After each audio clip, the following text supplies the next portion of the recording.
Assalamualaikum warahmatullahi wabarakatuh. Waalaikumsalam, cikgu. Semua sehat kan? Sihat, cikgu. Alhamdulillah. Okey, baiklah murid-murid, sebelum kita meneruskan sesi pembelajaran kita pada hari ini, jadi mari sama-sama kita mengambilkan doa, boleh? Boleh. Supaya apa yang kita belajar pada hari ini, supaya kamu cepat ingat, supaya segala ilmu yang disampaikan cepat meresap masuk ke dalam otak kamu. Okey. Untuk bacaan hari ini cikgu nak memahami, boleh? Boleh, cikgu. Bismillahirrahmanirrahim. Rabbi shrah li sadri wa yassir li amri wahlul 'uqdatam min lisani yafqahu qawli. Rabbana atina fid dunya hasanah wa fil akhirati hasanah wa qina adzabannar. Wa sallallahu ala sayyidina Muhammad wa ala alihi wa sahbihi wa sallam. Walhamdulillahi rabbil alamin. Amin. Amin ya rabbal alamin. Tahu tak hari ini kita nak belajar topik apa? Tahu, cikgu. Bagus, tak tahu Okey, jadi sebelum kita belajar, cikgu nampak kelas ni sedikit kotor lah. Jadi kalau boleh kamu semua bangun lepas tu bersihkan, boleh tak? Sebab cikgu ada nampak sampah sarap semua. Boleh tak? Boleh, cikgu. Boleh. Okey, cikgu bagi masa 30 saat.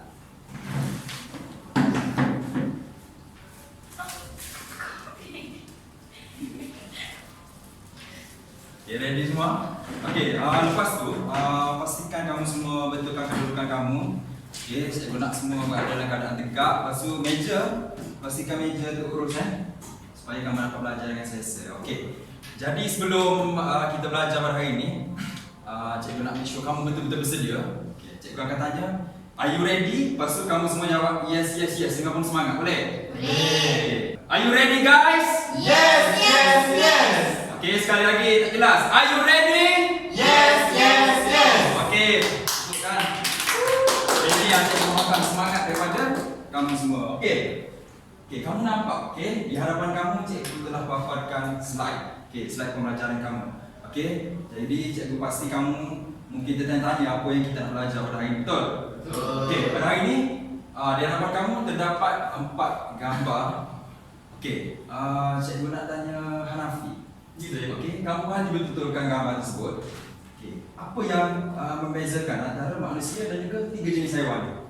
Saya rasa cara diorang bergerak tu, cikgu. Okey, cara pergerakan, betul. Maimi, Bentuk tu, cikgu. bentuk-bentuk macam mana? Bentuk apa? Ini bentuk turun. Ni ada sini-sini sikit. Okey, boleh terima lagi. Tak apa. Kamu bijak Nangka. rangka. Ha. Okey, rangka. Itu dah sebagai satu hint. Okey, baiklah pada hari ini. Okey, kita akan belajar satu topik yang cukup menarik, satu topik yang ada kaitan dengan diri kita sebagai organisma. Jadi pada hari ini, okey, siapa boleh bagi tahu cikgu terdapat berapa jenis rangka dalam organisma hidup? Bangun.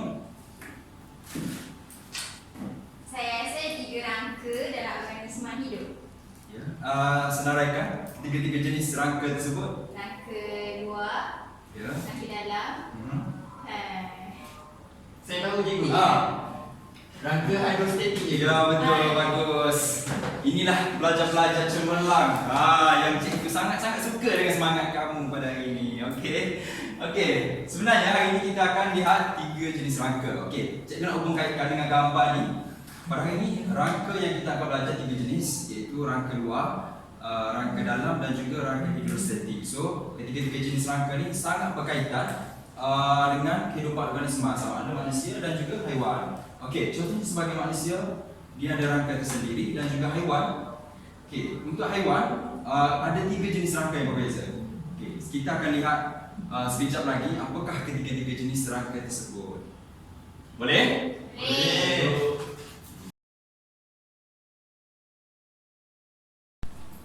Okey, murid-murid, sebentar tadi kita dah lihat, okey, cikgu andaikan bahawa kamu semua dah dapat gambaran apa yang kita nak belajar pada hari ini. Okey, untuk kita faham lebih lanjut berkenaan dengan sokongan dalam manusia dan juga haiwan, iaitu jenis rangka, cikgu akan tunjukkan satu video. So, video ni dia punya durasi 2 minit lebih. So, cikgu nak kamu betul-betul tengok video ni dan catat apakah maklumat-maklumat penting yang ada dalam video ni. Boleh? Jadi kalau ada soalan yang kamu betul-betul tak faham, tanya terus lepas kita tengok video, okey? Jom sama-sama kita saksikan. In this program, we're going to learn about animal skeletons. body, which forms the supporting framework of the body and gives shape to the body. In animals, there are three major types of skeletons.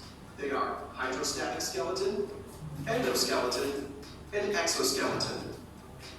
Untuk topik bab 14, okay, dia ada bab 14 merupakan sokongan dan pergerakan dalam manusia dan juga haiwan. Okey, dia ada beberapa subtopik, tapi hari ini kita hanya belajar jenis rangka, iaitu 3 jenis. Okey, sebelum kita berkenalan dengan lebih lanjut berkaitan dengan jenis rangka, cikgu nak pastikan pada sesi akhir pembelajaran nanti kamu dapat kuasai keempat-empat boleh hasil pembelajaran tersebut. Iaitu yang pertama, kamu akan dapat mengenal pasti jenis rangka yang terdapat pada manusia dan juga haiwan. Okey, yang kedua, kamu mampu menjelaskan apakah perbandingan, maksudnya perbandingan dari segi ciri, dari segi fungsi, rangka dalam, rangka luar dan juga rangka hidrostatik. Okey, pada akhir pembelajaran juga kamu mampu menerangkan apakah kepentingan, okey, mengapa rangka ini penting kepada manusia dan juga haiwan. Okey, dan cikgu juga akan bagikan satu aktiviti dalam kumpulan supaya sebab cikgu nak nilai tahap kerjasama kamu melakukan aktiviti berkumpulan. Boleh? Boleh. Okey. Okey, sekarang buka buku teks. Okey, buku teks biologi tingkatan 4. Muka surat 266. So, kita berkenalan dengan definisi rangka. Rangka ni merupakan sistem sokongan dalam manusia dan juga haiwan. Maksudnya support system. Okey, maksudnya sekiranya kita tidak ada rangka, kita tak boleh berjalan. Okey, tidak ada sokongan ataupun tidak ada bantuan yang membantu kita untuk bergerak ke sana dan ke sini. So, dalam sistem rangka dia ada 3 jenis. Okey, iaitu rangka dalam ataupun nama lain dia endoskeleton. Kamu ada tengok dalam video tadi dia ada tulis endoskeleton, betul? Maksudnya dia ada 2 nama lah. So kamu boleh kemukakan 2 nama tersebut. Kedua dalam jawapan betul. Dan rangka yang kedua adalah rangka luar, exoskeleton. Dan rangka yang ketiga hydrostatic. Okey, di sini organisma hidup terbahagi kepada 2, iaitu vertebrata dan juga invertebrata. Vertebrata merupakan haiwan yang bertulang. Okey, boleh kamu namakan haiwan yang ada tulang? Kambing. Kambing. Kamu Hanafi? Gajah. Gajah. Kuda. Kuda. Bagus. Betul. Ketiga itu merupakan haiwan vertebrata yang ada tulang rangka ataupun dikenali sebagai rangka dalam. Okey, seterusnya kita beralih kepada invertebrata. Maksudnya haiwan yang tak ada tulang. Bagaimana? Kita mesti tanya. Haiwan ini tidak ada tulang, tetapi bagaimana ia boleh bergerak? Betul. Disebabkan itu haiwan ini cukup istimewa, invertebrata. Walaupun tidak ada tulang, ianya memiliki rangka luar dan juga rangka hidrostatik. Okey, kita tengok kepada slide lain. Okey, first kita akan tengok rangka dalam. Okey, rangka dalam. Okey, kita ada ciri-ciri dan juga fungsi. Maksudnya dari segi ciri-ciri, rangka dalam ini merupakan rangka yang ada dalam tubuh kita. Kita tak dapat tengok. Contohnya kita sebagai manusia, di luar kita nampak kulit saja, tapi dalam badan kita penuh dengan tulang, rangka-rangka yang menyokong kita. Maksudnya, first untuk rangka dalam ciri dia sokongan kepada semua vertebrata termasuk manusia. Vertebrata ni organisma yang ada tulang. Itu tulang belakang lah. Dan juga ciri-ciri rangka dalam terbina daripada tulang ataupun rawan. Okey, seterusnya kita lihat kepada fungsi. Okey, rangka dalam dia ada banyak fungsi. Namun di sini saya hanya nyatakan 4 saja. Itu yang pertama, dia fungsinya mengekalkan bentuk badan. Maksudnya mengekal posture kita. Tahu tak? Kalau awak tengok, Hanafi cuba awak berdiri. Okey, kita tengok Hanafi berdiri. Okey, betul tak? Bentuk badan dia cukup segak, cukup stabil. Betul tak? Sempurna sebagai lelaki idaman. Okey, ini dapat mengekalkan bentuk badan dia. Okey, yang kedua menyokong berat badan. Maksudnya tak kira lah berat kita ringan ataupun besar. Maksudnya dengan adanya rangka, dengan adanya tulang tersebut, ia mampu menyokong berat badan kita. Seterusnya fungsi rangka dalam juga dapat melindungi organ dalaman. Okey, boleh kamu menyatakan Nija, apakah rongga kedalaman? Maksudnya apakah organ dalaman yang dilindungi oleh rangka? Jantung. Jantung lagi? Otak. Lagi?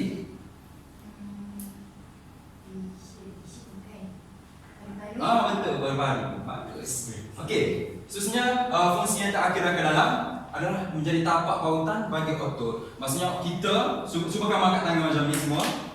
Okey, nampak yang otot bicep kamu, betul? Otot bicep ni dia melekat pada tulang kita. Okey, sebab itulah kita mampu bergerak. Okey, di sini Cikgu nyatakan terdapat contoh bagi organisma darat dan juga organisma akuatik yang mempunyai rangka dalam. Alright. Seterusnya kita beralih kepada rangka yang kedua, iaitu rangka luar. Rangka luar dia ada ciri-ciri dalam fungsi dia tersendiri dan juga dari segi ciri dalam fungsinya lebih kurang sama dengan rangka dalam. Tapi ada beberapa sedikit perbezaan lah. Contohnya ciri-ciri dari segi rangka luar, kamu dapat lihat ini adalah organisma darat juga akuatik. Okey, dari segi ciri pertama, rangka luar ni khusus untuk haiwan invertebrata. Maksudnya haiwan yang tidak ada tulang belakang. Mesti kita fikir haiwan ni tidak ada tulang belakang. Sebagai contohnya siput. Tapi mengapa dia mampu bergerak? Disebabkan dia ada satu lapisan. Kamu tengok bahagian atas dia ni. Okey, lapisan itu cengkerang dan juga merupakan lapisan keras, chitin. Chitin ni maksudnya sebahagian daripada karbohidrat yang membentuk lapisan bagi haiwan yang mempunyai rangka luar. Dan juga bagaimana kamu untuk pastikan haiwan tersebut mempunyai rangka luar adalah kamu kena lihat dari segi struktur badan dia dan juga dari segi permukaan badannya kalis air, berkilau. Okey, maksudnya ada kilat tanda di sini. Okey, itu ciri. Dan juga kita lihat juga fungsi. Okey, rangka luar ni dia ada fungsi tersendiri. Sama juga dengan rangka dalam, iaitu mengekalkan bentuk badan, menyokong berat badan, melindungi organ dalaman lah, seperti paru-paru, jantung, otak, dan juga menjadi tapak kepada pelekatan otot. Okey, tapak kepada pelekatan otot di sini maksudnya sebagai contoh saya bagi ketam. Okey, pada ketam kamu lihat di bahagian luar dia ada rangka luar, namun di dalamnya penuh dengan otot. Dan jadi otot ini dilindungi oleh rangka luar tersebut. Okey, faham? Faham. Okey, seterusnya kita pergi kepada rangka yang terakhir, iaitu rangka hidrostatik. Okey, rangka hidrostatik ni cukup istimewa. Okey, dari segi ciri pun sama dengan rangka luar, khusus untuk haiwan invertebrata, haiwan yang tidak ada tulang belakang. Dan juga dalam rangka hidrostatik ni, ya, kamu lihat sebagai contoh cacing. Dalamnya dia ada satu berdalih, maksudnya cecair yang kamu sebut silem tadi. Khususnya fungsi rangka hidrostatik, dia berfungsi untuk mengekalkan bentuk badan, postur badan walaupun tidak ada tulang. Namun cacing ini mampu bergerak dengan cara tersendiri dan juga berfungsi untuk melindungi organ dalaman yang lembut dan juga membantu pergerakan. Okey, jelas? Jelas. Okey, cikgu nampak kamu semua mengantuk pada hari ini. Jadi hari ini kita akan berkenalan secara live dengan haiwan-haiwan yang mempunyai rangka-rangka khusus tersebut. Okey? Cikgu ada bawakan anak. Ni anak ni cikgu bawa beli. Okey, siapa nak makan anak panggang? Sate. Sedap kan? Okey, anak ni tergolong dalam haiwan yang mempunyai rangka apa? Dalam. Nijal. Rangka dalaman atau nama lain dia? Endoskeleton. Bagus, pandai kamu. Okey, yang kedua. Cikgu ada bawakan. Apa tu cikgu? Cikgu bawakan udang. Sedap tak? Udang ni kalau dibuat sambal tumis, makan dengan nasi lemak, lagi. Apa selera? Okey, udang. Okey, kamu lihat udang ni, dia mempunyai rangka apa? Okey, rangka luar. Sebab apa dia mempunyai rangka luar? Kilat. Betul. Dia ada satu permukaan yang shiny, berkilat dan juga walaupun tidak ada tulang, namun kulit udang ni lah bermula daripada kepala, daripada badan dan juga ekor diselabuti oleh kulit. Okey, seterusnya haiwan yang terakhir.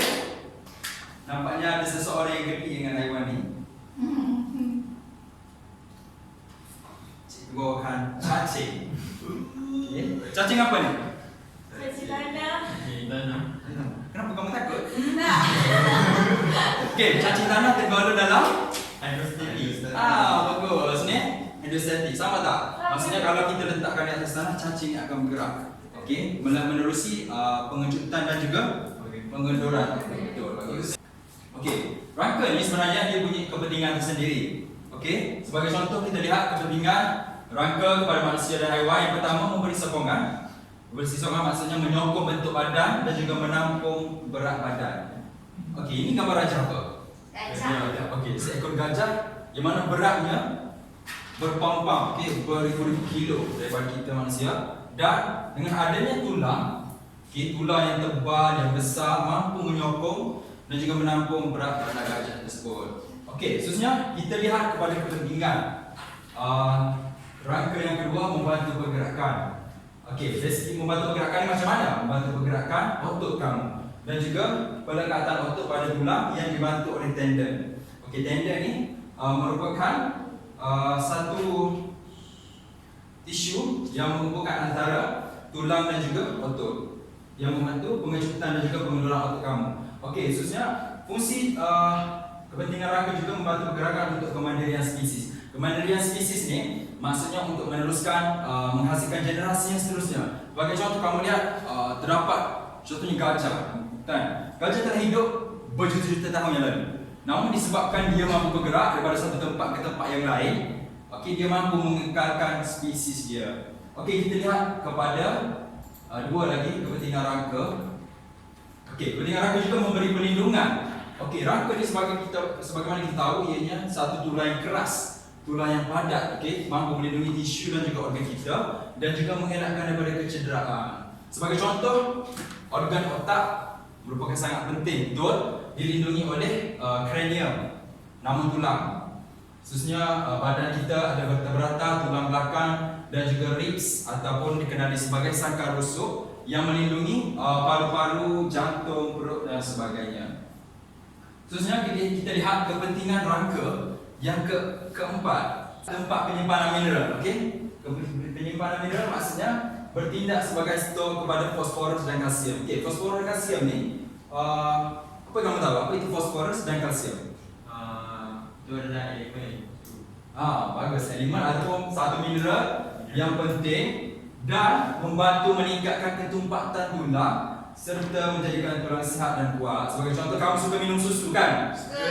Susu apa kamu minum? Maksudnya jenama apa? Dashledi. Okey, susu Dashledi. Okey, dia mempunyai kalsium yang membantu meningkatkan ketumpatan tulang serta menjadikan tulang kamu lebih sihat. Okey, pada gambar rajah ni kamu boleh tengok dia telah senaraikan berapa peratus mineral yang diperlukan oleh setiap tulang kamu. Maksudnya di sini kalsium dan fosforus memiliki carta tertinggi bagi mineral yang perlu ada pada tulang tersebut. Jelas? Nice. Ada soalan? Ada. Okey, tak ada lagi. Apa sekejap lagi cikgu akan tanya soalan kepada kamu. Okey?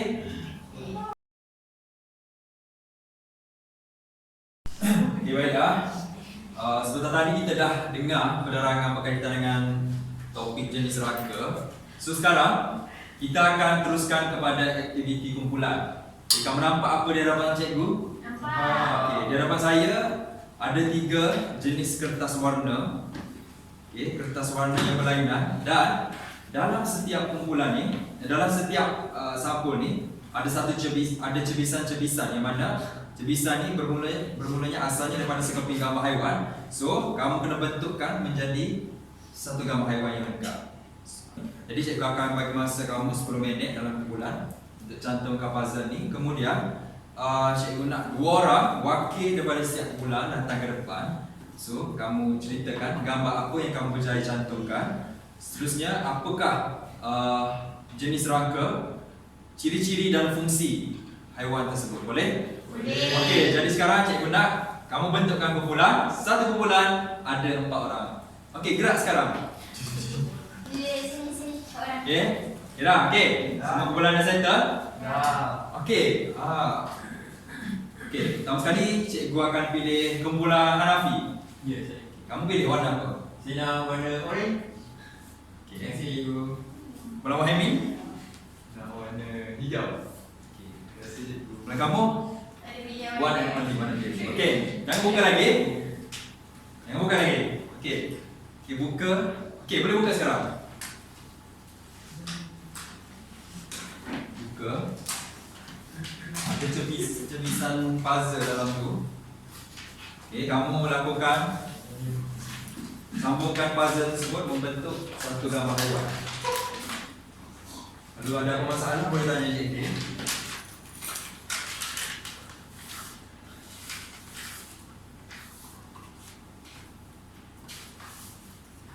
Dua masa 10 minit. Okey, kamu dalam setiap bulan kerjasama mencantum. Lepas tu jangan lupa namakan haiwan yang berjaya telah kamu cantum. Carikan juga jenis rangka, ciri dan juga fungsi haiwan tersebut. Okey.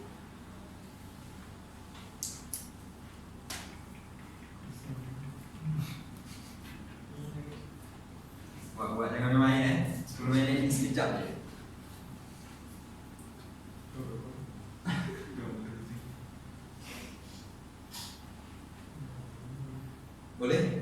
Boleh tu. Susah cikgu. Susah.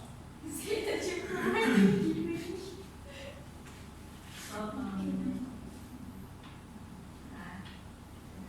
Okey, ada 5 minit lagi untuk kamu settle. Lepas tu cikgu nak wakil dua orang datang ke depan. Bentangkan apa yang cikgu minta tadi.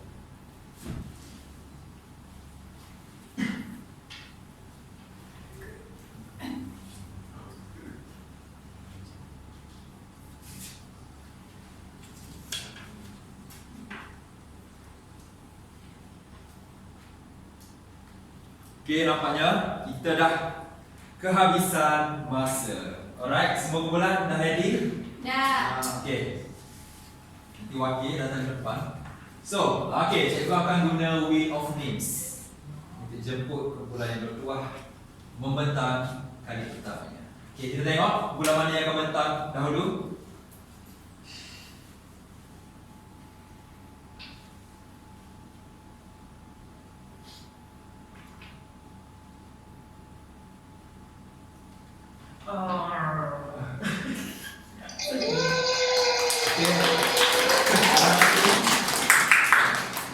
Yang datang ke depan. Okey. Saya punya puzzle adalah Kita tunjuk gambar kamu dapat starfish ataupun tapak Sulaiman. Jadi setelah apa yang cikgu ajar, saya rasa tapak Sulaiman ni dia adalah satu haiwan yang invertebrata. Betul cikgu? Betul. Rangka dia jenis apa? Kemudian rangka dia adalah rangka hidrostatik. Ya, bagus. Jadi dia berbadan lembut dan mempunyai bendalai badan yang membuatkan dia teguh, padat dan senang untuk bergerak. Fungsi hidrostatik saya rasa untuk mengekalkan struktur badan dia dan dapat melindungi organ dalaman. Betul cikgu? Kawan-kawan lain setuju? Setuju. Okey, berikan tepukan. Okey, kita dah kumpulan yang kedua. Okey, siapa yang bertuah?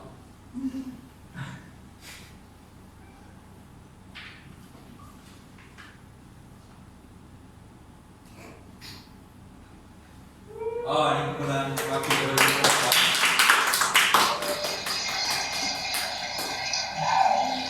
Okey, sudah sampai ke depan. Ceritakan haiwan apa yang kamu dapat setelah mencantum puzzle tadi. Okey, haiwan yang saya dapat setelah saya cantum adalah ikan paus. Tahu nama English dia? Paus. Whale. Okey, ciri-ciri ikan paus ni dia mempunyai rangka dalam, sisi rangka dalam. Ciri-ciri dia terdapat pada vertebrata. Betul cikgu? Betul. Okey. Terbina daripada tulang dan juga rawai. Betul? Okey, fungsi dia adalah dia menyokong berat badan sebab ikan paus kan besar. So dia dapat menyokong berat badan. Lepas tu dia melindungi organ dalaman pada ikan paus, which is contohnya otak dan juga paru-paru ikan paus. Okey, lepas tu tapak pautan, dia ada tapak pautan bagi otot dia. Betul cikgu? Kawan-kawan lain setuju? Setuju. Okey, tunjukkan. Bagus ah. Gimana kamu? Okey. Kumpulan last, tak lain tak bukan. Kumpulan mengaini.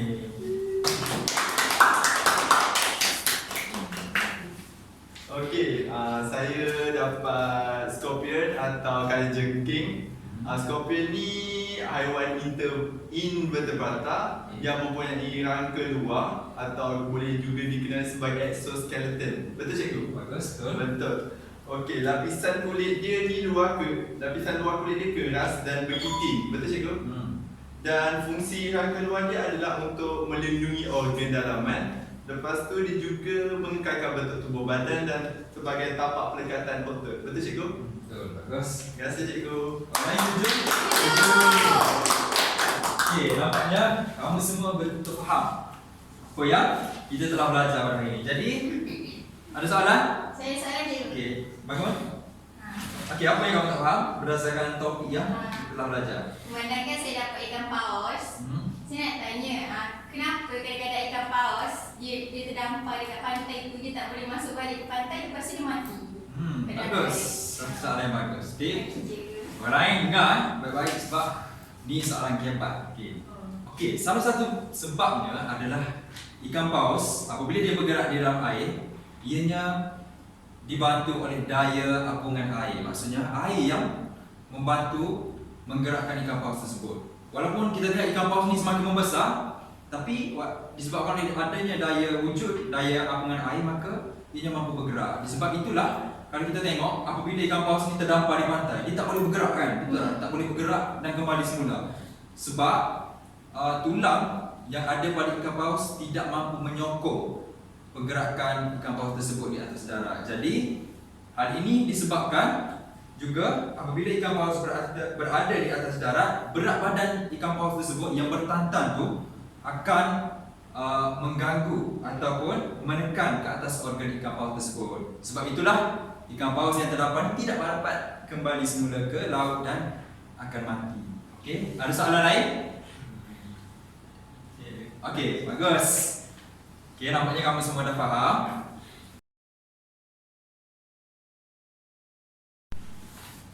Okey, seronok tak aktiviti yang kita buat tadi? Okey, nampaknya kamu betul-betul berminat dengan aktiviti tersebut. Jadi nampaknya kita ada dalam 5 minit lagi sebelum kamu semua pergi rehat. Semua nak rehat kan? Nah. Okey, semua nak rehat. Okey. Tapi dahulu, macam biasa, sebelum kita habis sesuatu topik, cikgu akan petik seorang pelajar untuk dia rumuskan keseluruhan apa yang kita telah belajar. Okey.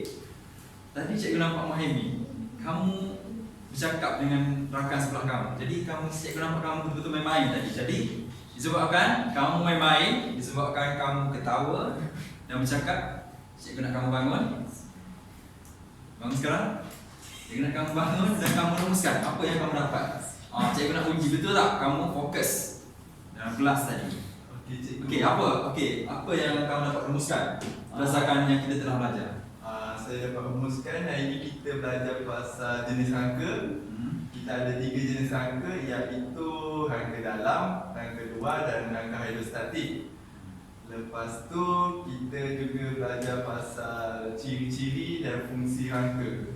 Ciri-ciri rangka macam kalau rangka luar dia berkilat, bergitir, dan kalau untuk fungsi rangka ni adalah untuk macam melindungi organ dalaman. Lepas tu ada juga sebagai tapak pendekatan otot. Betul cikgu? Betul. Kawan-kawan lain setuju dengan jawapan? Setuju.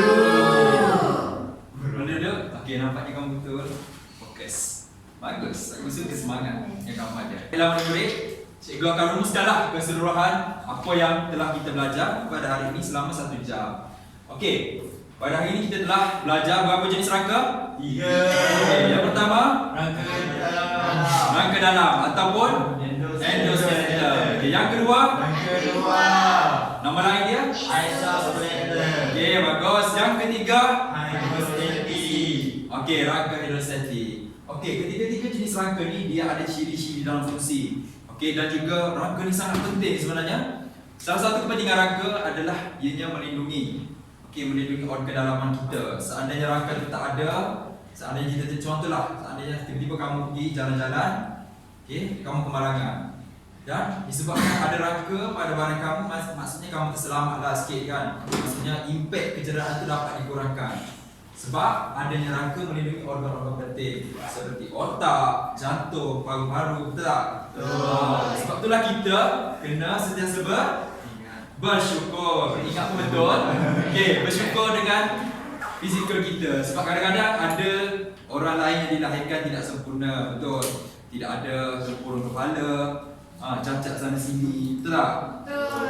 Sebab itulah kamu kena sentiasa beringat dan bersyukur dengan apa yang kamu nikmati pada hari ini. Okey, jadi di tangan cikgu ada lembaran kerja yang mana setiap soalan daripada kamu akan dapat. Dan kamu dikehendaki menjawab ada soalan objektif dan juga soalan struktur berkaitan dengan topik ini. Jadi kamu jawab hari ini, esok kamu serahkan kepada ketua Muhaimin. Okey, nanti esok kamu kumpulkan semua, lepas tu kamu serahkan kepada cikgu untuk cikgu periksa. Boleh cikgu. Okey, lembaran kerja ini merupakan satu penilaian yang cikgu boleh nilai sejauh mana kamu belajar topik jenis rangka. Faham? Faham. Okay, kalau ada apa-apa masalah, boleh kontak cikgu, boleh bertanya. Sekiranya kamu tak faham. Okey? Jelas? Jelas ya. So, ini saja topik kita pada hari ini, jenis rangka. So, kita akan bertemu lagi pada minggu hadapan dengan topik yang lebih menarik, yang lebih mencabar. Ini kamu kena bersedia. Okey, boleh? Boleh. Okey, itu saja daripada cikgu. Sekian, terima kasih. Assalamualaikum warahmatullahi wabarakatuh. Ya, terima Terima kasih. kasih. Terima kasih, cikgu.